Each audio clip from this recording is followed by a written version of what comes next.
Let's talk about chemical evolution. In laboratory science, it is proven that hydrogen cannot turn into another element, so we already know that chemical evolution is impossible. Actually, the Sun is powered by hydrogen being converted into higher elements by a process called fusion. It's the energy released from this fusion that heats and lights the Earth. However, the creationist may well argue that no one has actually ever been to the Sun. Ah! I'm burning to death! Ugh. You know how much an apartment that big would cost on the Sun? So let's discount the Sun for the moment. Here on Earth, there are numerous groups working on laser fusion where hydrogen is converted into higher elements. Then of course there's the International Thermonuclear Experimental Reactor, currently being built in France, which is designed to harness the energy released from the fusion of hydrogen into helium. However, even if a creationist were to ignore all of these examples by which hydrogen is converted into higher elements, there are more graphic examples of fusion.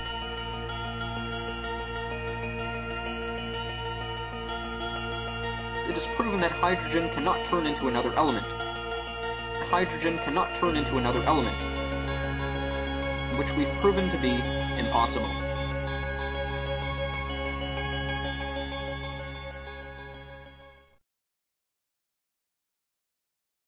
Here's a fun fact.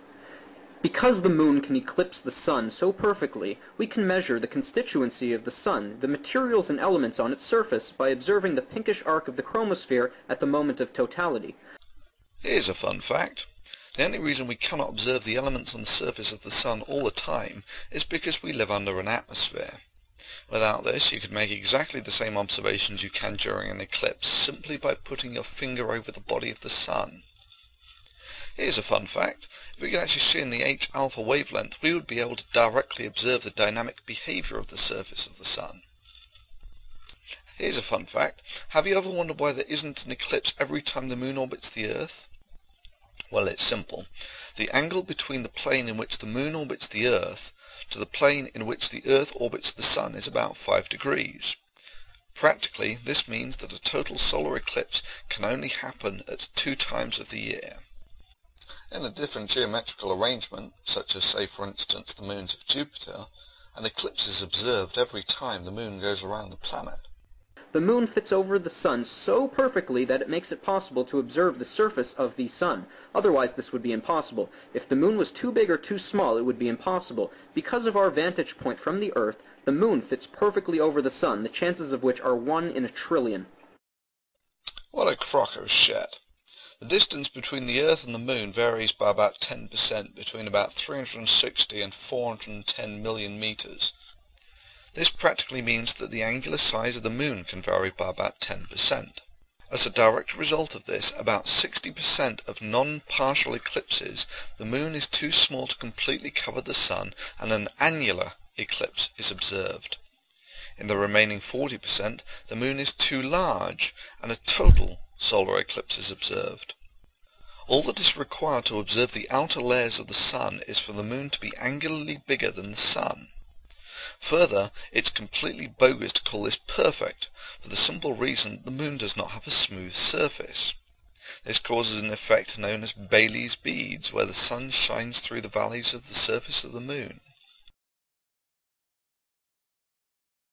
Well, I'm not going to sit here and tell you that I know how the planet was formed, because I don't. The Bible says God made the heavens and the earth in 6 days.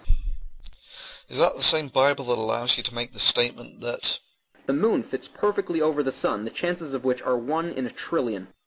You see, this is the thing I'm always curious about when creationists assess probabilities. In order to make a statement on the probability of the moon perfectly covering the sun, ignoring for the moment the fact that it doesn't, you would need to have a solid understanding of the mechanisms and the dynamics of the formation of the solar system and the planets. And yet...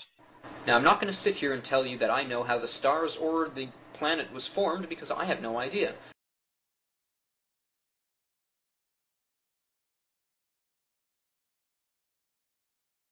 Clearly this is pure imagination, yet it's in a science textbook. Ridiculous, right? So if there is pure imagination sneaking into the textbooks, how can you trust what it says? Let's keep going. The conservation of angular momentum, we're going to talk about it, shows that if some... What, you mean the conservation of angular momentum that's in all the textbooks which only moments ago you described as containing complete imagination and as ridiculous?